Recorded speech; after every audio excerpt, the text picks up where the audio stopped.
Hello ಸ್ನೇಹಿತರೆ, ನಾವು ಇದನ್ನ HTML ಲೆಸನ್ ನಂಬರ್ 17 ನಲ್ಲಿ ಇದ್ದೀವಿ. ನಾವು ಇದನ್ನ ಈ ಲೆಸನ್ ಅಲ್ಲಿ ಕಲಿಯೋಕೆ ಹೋಗ್ತಿರೋ ವಿಷಯ ಏನಪ್ಪಾ ಅಂತಂದ್ರೆ ಟಿ ಹೆಡ್, ಟಿ ಬಾಡಿ ಹಾಗೆ ಟಿ ಫೂಟ್ ಅಂತೇಳಿ ಈ ಮೂರು ಟ್ಯಾಗ್ಸ್ ಅನ್ನೋದು ಏನಿದೆಯಲ್ಲ ಇದು ಟೇಬಲ್ ಒಳಗಡೆ ಬರುತ್ತೆ. ಈ ರೀತಿ ಟಿ ಹೆಡ್ ಅಂತಂದ್ರೆ ಟೇಬಲ್ ಹೆಡ್ ಅಂತೇಳಿ, ಹಾಗೆ ಟಿ ಬಾಡಿ ಅಂತಂದ್ರೆ ಟೇಬಲ್ ಬಾಡಿ ಅಂತೇಳಿ, ಅದೇ ರೀತಿ ಟಿ ಫೂಟ್ ಅಂತಂದ್ರೆ ಟೇಬಲ್ ಫೂಟ್ ಅಂತೇಳಿ. ಅಂದ್ರೆ ಟೇಬಲ್ ಹೆಡ್ಡಿಂಗ್ ಕೊಡೋದಕ್ಕೋಸ್ಕರ ನಾವು ಟಿ ಹೆಡ್ ನ ಯೂಸ್ ಮಾಡ್ತೀವಿ. ಹಾಗೆ ಅದ್ರ ಒಳಗಡೆ ಇನ್ಫಾರ್ಮೇಶನ್ ಫಿಲ್ ಮಾಡ್ತೀವಲ್ಲ ಅದೆಲ್ಲ ಟಿ ಬಾಡಿ ಒಳಗಡೆ ಫಿಲ್ ಮಾಡ್ತೀವಿ. ಅದೇ ರೀತಿ ಟೇಬಲ್ ನ ಕ್ಲೋಸಿಂಗ್ ನಲ್ಲಿ ಟೈಟಲ್ ನ ಯೂಸ್ ಮಾಡೋದಕ್ಕೆ ಟಿ ಫೂಟ್ ಅಂತೇಳಿ ಯೂಸ್ ಮಾಡ್ತೀವಿ. ಇದೆಲ್ಲ ಯಾವ ರೀತಿ ಅಂತೇಳಿ ಈ ವಿಡಿಯೋದಲ್ಲಿ ತಿಳ್ಕೊಳ್ಳೋಣಂತೆ. ನಾನಿಲ್ಲಿ ಫಸ್ಟ್ HTML ಹಾಗೆ ಬಾಡಿ ಟ್ಯಾಗ್ ನ ಓಪನ್ ಮಾಡಿದ್ದೀನಲ್ಲ, ಅದೇ ರೀತಿ ನಾನು ಬಾಡಿ ಟ್ಯಾಗ್ ನ HTML ಟ್ಯಾಗ್ ನ ಕ್ಲೋಸ್ ಮಾಡ್ತೀನಿ. ನಾನು ಇಲ್ಲಿ ಫಸ್ಟ್ ಟೇಬಲ್ ನ ಕ್ರಿಯೇಟ್ ಮಾಡ್ತೀನಿ ನೋಡ್ರಿ ಸ್ನೇಹಿತರೆ. ಈ ರೀತಿ ಫಸ್ಟ್ ಟೇಬಲ್ ನ ಕ್ರಿಯೇಟ್ ಮಾಡ್ಬೇಕಂತಂದ್ರೆ ಟೇಬಲ್ ಅನ್ನೋ ಟ್ಯಾಗ್ ನ ಓಪನ್ ಮಾಡ್ಬೇಕಾಗುತ್ತೆ. ಅದೇ ರೀತಿ ಟೇಬಲ್ ಅನ್ನೋ ಟ್ಯಾಗ್ ನ ಕ್ಲೋಸ್ ಮಾಡ್ತೀನಿ. ಈ ರೀತಿ ಟೇಬಲ್ ಅನ್ನೋ ಟ್ಯಾಗ್ ನ ಓಪನ್ ಮಾಡಿದೀನಲ್ಲ, ಹಾಗೆ ಈ ಟೇಬಲ್ ಬಾರ್ಡರ್ ಡಿಸ್ಪ್ಲೇ ಆಗ್ಬೇಕಂದ್ರೆ ಇಲ್ಲಿ ಬಾರ್ಡರ್ ಈಕ್ವಲ್ ಟು 2 ಅಂತ ಹೇಳಿ ಕೊಟ್ಟಿರ್ತೀನಿ. ಈ ರೀತಿ ಬಾರ್ಡರ್ ನ ಕೊಟ್ಟ ಮೇಲೆ ನಾನು ಇಲ್ಲಿ ಫಸ್ಟ್ ಟಿ ಹೆಡ್ ಅಂತೇಳಿ ಟ್ಯಾಗ್ ನ ಸ್ಟಾರ್ಟ್ ಮಾಡ್ತೀನಿ. ಈ ರೀತಿ ಟಿ ಹೆಡ್ ಅಂತಂದ್ರೆ ಟೇಬಲ್ ಹೆಡ್ ಅಂತೇಳಿ, ಟೇಬಲ್ ನಲ್ಲಿ ಹೆಡ್ಡಿಂಗ್ ಬರೋದಕ್ಕೋಸ್ಕರ ಈ ಟಿ ಹೆಡ್ ನ ಯೂಸ್ ಮಾಡ್ತಿರ್ತಾರೆ. ಇಲ್ಲಿ ಟಿ ಹೆಡ್ ಅಂತೇಳಿ ಟ್ಯಾಗ್ ನ ಸ್ಟಾರ್ಟ್ ಮಾಡಿ ಅದೇ ರೀತಿ ಟಿ ಹೆಡ್ ಅನ್ನೋ ಟ್ಯಾಗ್ ನ ಕ್ಲೋಸ್ ಮಾಡ್ತೀನಿ. ಈ ಟಿ ಹೆಡ್ ಅನ್ನೋ ಟ್ಯಾಗ್ ನಲ್ಲಿ ನಾನು ರೋಸ್ ನ ಕ್ರಿಯೇಟ್ ಮಾಡ್ಬೇಕಲ್ಲ, ನಾನು ಒಂದು ರೋ ನ ಕ್ರಿಯೇಟ್ ಮಾಡ್ತೀನಿ ನೋಡ್ರಿ. ಈ ರೀತಿ TR ಅಂತೇಳಿ ಒಂದು ರೋ ನ ಕ್ರಿಯೇಟ್ ಮಾಡ್ತೀನಿ. ಹಾಗೆ ಈ TR ಅನ್ನೋ ಟ್ಯಾಗ್ ನ ನಾನು ಕ್ಲೋಸ್ ಮಾಡ್ತೀನಿ. ಇಲ್ಲಿ ಒಂದು ಟೇಬಲ್ ಒಳಗಡೆ ರೋ ಕ್ರಿಯೇಟ್ ಆಗಿದೆಯಲ್ಲ, ಅದಕ್ಕೆ ನಾನು ಕಾಲಮ್ ನ ಕೊಟ್ಟು ಟೈಟಲ್ ನ ಫಿಲ್ ಮಾಡ್ಬೇಕಂತಂದ್ರೆ TD ಅನ್ನೋ ಕಾಲಮ್ ನ ಓಪನ್ ಮಾಡಬೇಕಾಗುತ್ತೆ. ಈ TD ಅಂತಂದ್ರೆ ಟೇಬಲ್ ಡಾಟಾ ಅಂತೇಳಿ, ಇಲ್ಲಿ ನಾನು TD ಅಂತೇಳಿ ಓಪನ್ ಮಾಡ್ತೀನಿ. ಹಾಗೆ TD ಅಂತೇಳಿ ಕ್ಲೋಸ್ ಮಾಡ್ತೀನಿ. ಇದ್ರ ಒಳಗಡೆ ನಾನು ಮಂತ್ ಅಂತೇಳಿ ಬರಿತೀನಿ. ಹಾಗೆ ಇನ್ನೊಂದು TD ನ ಓಪನ್ ಮಾಡಿ ಇನ್ನೊಂದು TD ನ ಕ್ಲೋಸ್ ಮಾಡಿ ಇದ್ರ ಒಳಗಡೆ ನಾನು ಸೇವಿಂಗ್ ಅಂತೇಳಿ ಬರೆದಿರ್ತೀನಿ. ಈ ರೀತಿ ನಾನು ಕಾಲಮ್ ನಲ್ಲಿ ಟೆಕ್ಸ್ಟ್ ನ ಕೊಟ್ಟಿದ್ದೀನಲ್ಲ, ಇದನ್ನ Ctrl+S ಅಂತೇಳಿ ಪ್ರೆಸ್ ಮಾಡಿ HTML ಟ್ಯುಟೋರಿಯಲ್ಸ್ ಅನ್ನೋ ಫೋಲ್ಡರ್ ಇದೆಯಲ್ಲ ಇದ್ರ ಒಳಗಡೆ ನಾನು lesson17.html ಅಂತೇಳಿ ಸೇವ್ ಮಾಡ್ತೀನಿ. ಈ ರೀತಿ ಸೇವ್ ಮಾಡಿದೀನಲ್ಲ, ಈ ಫೋಲ್ಡರ್ ನಲ್ಲಿ ಓಪನ್ ಮಾಡ್ತೀನಿ ನೋಡ್ರಿ lesson17 ಅನ್ನೋದನ್ನ. ಇದನ್ನ ಓಪನ್ ಮಾಡಿದ್ರೆ ಇಲ್ಲಿ ನೋಡ್ತಿರ್ಬೋದು ಒಂದು ಟೇಬಲ್ ಅನ್ನೋದು ಕ್ರಿಯೇಟ್ ಆಗಿದೆ. ಇಲ್ಲಿ ಮಂತ್ ಸೇವಿಂಗ್ ಅಂತೇಳಿ ಬಂದಿದೆ, 2 ಕಾಲಮ್. ಈ ರೀತಿ ನಾವು ಟೇಬಲ್ ನ ಕ್ರಿಯೇಟ್ ಮಾಡ್ಕೋಬಹುದು. ಅದೇ ರೀತಿ ನನಗೆ ಈ ಟಿ ಹೆಡ್ ಅಲ್ಲಿ ಏನಾದ್ರು ಬ್ಯಾಕ್ ಗ್ರೌಂಡ್ ಕಲರ್ ಬೇಕು ಅಂತಂದ್ರೆ ಈ ಟಿ ಹೆಡ್ ಮುಂದ್ಗಡೆ BG ಕಲರ್ ಅಂತೇಳಿ ಈಕ್ವಲ್ ಟು ಡಬಲ್ ಕೋಟ್ಸ್ ಅಲ್ಲಿ ರೆಡ್ ಅಂತೇಳಿ ಕೊಡ್ತೀನಿ ನಾನು.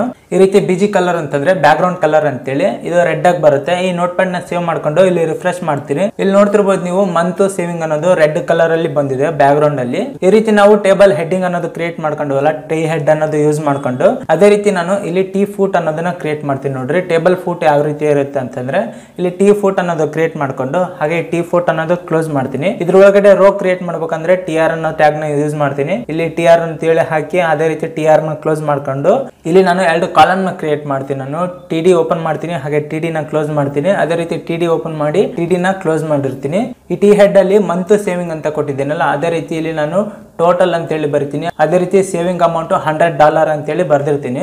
ಹಾಗೆ ಇಲ್ಲಿ ಟಿ ಫೂಟ್ ಗೆ ಬ್ಯಾಕ್ ಗ್ರೌಂಡ್ ಕಲರ್ ನ ಕೊಟ್ಟಿರ್ತೀನಿ ನೋಡ್ರಿ, ಗ್ರೀನ್ ಅಂತೇಳಿ. BG colour equal to double quotes ಅಲ್ಲಿ ಗ್ರೀನ್ ಅಂತೇಳಿ ಕೊಟ್ಟು ಡಬಲ್ ಕೋಟ್ಸ್ ನ ಕ್ಲೋಸ್ ಮಾಡ್ತೀನಿ. ಈ ನೋಟ್ ಪ್ಯಾಡ್ ನ ಸೇವ್ ಮಾಡ್ಕೊಂಡು ಈ ಕ್ರೋಮ್ ಬ್ರೌಸರ್ ಅಲ್ಲಿ ಬಂದು ರಿಫ್ರೆಶ್ ಮಾಡಿದ್ರೆ ಇಲ್ಲಿ ನೋಡ್ತಿರ್ಬೋದು ಮಂತ್ ಸೇವಿಂಗ್ ಅಂತೇಳಿ ಟೇಬಲ್ ಹೆಡ್ ಬಂದಿದೆ. ಅದೇ ರೀತಿ ಟೋಟಲ್ $100 ಅನ್ನೋದು ಟೇಬಲ್ ಫೂಟ್ ಅನ್ನೋದು ಕ್ರಿಯೇಟ್ ಆಗಿದೆ. ಈ ರೀತಿ ನಾವು ಟೇಬಲ್ ಹೆಡ್ ಟೇಬಲ್ ಫೂಟ್ ನ ಕ್ರಿಯೇಟ್ ಮಾಡ್ಕೋಬಹುದು. ನಿಮ್ಗೆ ಏನು ಇದರಲ್ಲಿ ಡಿಫ್ರೆನ್ಸ್ ಗೊತ್ತಾಗ್ತಿಲ್ಲಲ್ಲ, ಅದು ಯಾವ ರೀತಿ ಡಿಫ್ರೆನ್ಸ್ ಇರುತ್ತೆ ಅಂತಂದ್ರೆ ನಾನು ಇಲ್ಲಿ ಟಿ ಬಾಡಿ ಅನ್ನೋದು ಸ್ಟಾರ್ಟ್ ಮಾಡ್ತೀನಿ ನೋಡ್ರಿ. ಈ ಟಿ ಬಾಡಿ ಅನ್ನೋದು ಸ್ಟಾರ್ಟ್ ಮಾಡ್ಕೊಂಡು ಅದೇ ರೀತಿ ಟಿ ಬಾಡಿ ಅನ್ನೋ ಟ್ಯಾಗ್ ನ ಕ್ಲೋಸ್ ಮಾಡ್ತೀನಿ. ಇದ್ರೊಳಗಡೆ ನಾನು 3 ರೋ ನ ಕ್ರಿಯೇಟ್ ಮಾಡ್ತೀನಿ. ಅಂದ್ರೆ ಜನವರಿ, ಫೆಬ್ರವರಿ, ಮಾರ್ಚ್ ಮಂತ್ ಇಂದು ಇಷ್ಟಿಷ್ಟು ಸೇವಿಂಗ್ ಆಗಿದೆ ಅಂತೇಳಿ. ಇಲ್ಲಿ ನಾನು TR ಟ್ಯಾಗ್ ನ 3 ಸಲ ಹಾಕಿರ್ತೀನಿ. ಅಂದ್ರೆ TR ಟ್ಯಾಗ್ ನ ಓಪನ್ ಮಾಡ್ತೀನಿ, ಅದೇ ರೀತಿ TR ಟ್ಯಾಗ್ ನ ಕ್ಲೋಸ್ ಮಾಡಿರ್ತೀನಿ. ಇಲ್ಲಿ TR ಟ್ಯಾಗ್ ನ ಓಪನ್ ಮಾಡ್ತೀನಿ, TR ಟ್ಯಾಗ್ ನ ಕ್ಲೋಸ್ ಮಾಡ್ತೀನಿ. ಹಾಗೆ ಇಲ್ಲಿ TR ಟ್ಯಾಗ್ ನ ಓಪನ್ ಮಾಡ್ತೀನಿ, ಇಲ್ಲಿ TR ಟ್ಯಾಗ್ ನ ಕ್ಲೋಸ್ ಮಾಡಿರ್ತೀನಿ. ಅಂದ್ರೆ 3 ರೋ ಅನ್ನೋದು ಈ ಟೇಬಲ್ ಸೆಂಟರ್ ಅಲ್ಲಿ ಬರ್ಬೇಕಂತೇಳಿ ಹಾಕಿದೀನಿ. ಹಾಗೆ ಈ ಟೇಬಲ್ ಅಲ್ಲಿ 2 ಕಾಲಮ್ ಇದೆಯಲ್ಲ, ಆ 2 ಕಾಲಮ್ ನ ಈ ಟೇಬಲ್ ರೋ ಒಳಗಡೆ ಕ್ರಿಯೇಟ್ ಮಾಡ್ತೀನಿ. ಇಲ್ಲಿ TD ಅಂತೇಳಿ ಓಪನ್ ಮಾಡಿ TD ಅಂತ ಕ್ಲೋಸ್ ಮಾಡ್ತೀನಿ. ಅದೇ ರೀತಿ ಈ TD ಅಂತೇಳಿ ಓಪನ್ ಮಾಡಿ TD ಅಂತೇಳಿ ಕ್ಲೋಸ್ ಮಾಡಿ ಈ ಫಸ್ಟ್ TD ಕಾಲಮ್ ಒಳಗಡೆ ನಾನು ಜಾನ್ ಅಂತ ಬರಿತೀನಿ. ಜಾನ್ ಅಂದ್ರೆ ಜನವರಿ ಅಂತೇಳಿ. ಹಾಗೆ ಸೆಕೆಂಡ್ ಅಲ್ಲಿ $30 ಸೇವ್ ಆಗಿದೆ ಅಂತೇಳಿ ಬರಿತೀನಿ. ಅದೇ ರೀತಿ ನೆಕ್ಸ್ಟ್ ಟೇಬಲ್ ರೋ ಅಲ್ಲಿ ನಾನು ಈ TD ಏನಿದೆಯಲ್ಲ ಅದನ್ನ ಕಾಪಿ ಮಾಡ್ತೀನಿ. ಈ 2 TD ನ ಕಾಪಿ ಮಾಡ್ಕೊಂಡು ನೆಕ್ಸ್ಟ್ ಟೇಬಲ್ ರೋ ಅಲ್ಲಿ ಪೇಸ್ಟ್ ಮಾಡ್ಬಿಡ್ತೀನಿ. ಈ ರೀತಿ ಪೇಸ್ಟ್ ಮಾಡಿದ್ದೀನಲ್ಲ, ಇಲ್ಲಿ ಜಾನ್ ಅಂತ ತೆಗೆದು ಫೆಬ್ ಅಂತ ಬರಿತೀನಿ, ಅಂದ್ರೆ ಫೆಬ್ರವರಿ ಅಂತೇಳಿ ಅರ್ಥ. ಹಾಗೆ ಇಲ್ಲಿ $30 ಅಂತ ಇದೆಯಲ್ಲ ಇದನ್ನ $50 ಅಂತ ಮಾಡಿರ್ತೀನಿ. ಹಾಗೆ ಇದನ್ನ ಕಾಪಿ ಮಾಡ್ಕೊಂಡು ಥರ್ಡ್ ರೋ ಅಲ್ಲಿ ಹಾಕ್ತೀನಿ. ಈ ರೀತಿ ಥರ್ಡ್ ರೋ ಅಲ್ಲಿ ಹಾಕಿದೀನಲ್ಲ, ಇಲ್ಲಿ ಫೆಬ್ ಅಂತ ತೆಗೆದು ನಾನು ಮಾರ್ಚ್ ಅಂತ ಹೇಳಿ ಕೊಡ್ತೀನಿ. ಹಾಗೆ ಈ $50 ನ $20 ಅಂತ ಹೇಳಿ ಮಾಡ್ತೀನಿ. ಈ ರೀತಿ 30, 50, 20 ಅಂತಂದ್ರೆ $100 ಅಲ್ಲ, ಅಲ್ಲಿ ಟೋಟಲ್ ಅಲ್ಲಿ $100 ಅನ್ನೋದು ಡಿಸ್ಪ್ಲೇ ಆಗ್ತಿದೆ. ಅದೇ ರೀತಿ ಈ Ctrl+S ಅಂತ ಪ್ರೆಸ್ ಮಾಡ್ಕೊಂಡು ಈ ನೋಟ್ ಪ್ಯಾಡ್ ನ ಸೇವ್ ಮಾಡ್ಕೊಂಡು ಈ ಕ್ರೋಮ್ ಬ್ರೌಸರ್ ಅಲ್ಲಿ ಬಂದು ರಿಫ್ರೆಶ್ ಮಾಡಿದ್ರೆ ಇಲ್ಲಿ ನೋಡ್ತಿರ್ಬೋದು ನೀವು ಮಂತ್ ಬಂದಿದೆ, ಸೇವಿಂಗ್ ಬಂದಿದೆ. ಈ ರೀತಿ ಮಂತ್ ಸೇವಿಂಗ್ ಅನ್ನೋದು ಟೇಬಲ್ ಹೆಡ್ ಇದು. ಅದೇ ರೀತಿ ಜನವರಿ, ಫೆಬ್ರವರಿ, ಮಾರ್ಚ್ ಅಮೌಂಟ್ ಕೂಡ ಇದೆಯಲ್ಲ, ಇದು ಟೇಬಲ್ ಬಾಡಿ ಅಂತೇಳಿ ಇದು ಸೆಂಟರ್ ಅಲ್ಲಿ ಬಂದಿದೆ ಬಾಡಿ ಅನ್ನೋದು. ಹಾಗೆ ಇಲ್ಲಿ ಟೇಬಲ್ ಫುಟ್ ಅನ್ನೋದು ಟೋಟಲ್ ಡಾಲರ್ ಅಂತಿದೆಯಲ್ಲ, ಇದು ಟೇಬಲ್ ಫುಟ್ ಲಾಸ್ಟ್ ಬರುತ್ತೆ.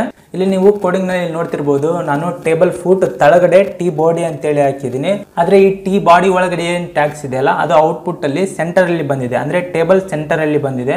ಅಂದ್ರೆ ನಾವು ಈ ಟಿ ಬಾಡಿ ಅನ್ನೋದು ಎಲ್ಲಿ ಹಾಕಿದ್ರು ಕೂಡ ಆ ಟೇಬಲ್ ಹೆಡ್ ಹಾಗೆ ಫೋಟೋ ಸೆಂಟರ್ ಅಲ್ಲೇ ಬರುತ್ತೆ, ಅಂದ್ರೆ ಟೇಬಲ್ ಬಾಡಿ ಒಳಗಡೆನೆ ಬರುತ್ತೆ. ಅದೇ ರೀತಿ ನಾನು ಏನಾದ್ರು ಈ ಟಿ ಹೆಡ್ ನ ಕಾಪಿ ಮಾಡ್ಕೊಂಡು ಟಿ ಫೂಟ್ ತಳಗಡೆ ಹಾಕಿದ್ರು ಕೂಡ ಇಲ್ಲಿ ಕಂಟ್ರೋಲ್ ಎಸ್ ಅಂತ ಪ್ರೆಸ್ ಮಾಡ್ತೀನಿ, ಇಲ್ಲಿ ರಿಫ್ರೆಶ್ ಮಾಡ್ತೀನಿ. ಇಲ್ಲಿ ನೋಡ್ತಿರ್ಬೋದು ನೀವು ಏನು ಡಿಫ್ರೆನ್ಸ್ ಏನಿಲ್ಲ. ಅಂದ್ರೆ ಟಿ ಹೆಡ್ ಅನ್ನೋದು ನಾವು ಈ ಟೇಬಲ್ ಒಳಗಡೆ ಎಲ್ಲಿ ಹಾಕಿದ್ರು ಅದು ಟೇಬಲ್ ಹೆಡ್ ಆಗಿರುತ್ತೆ.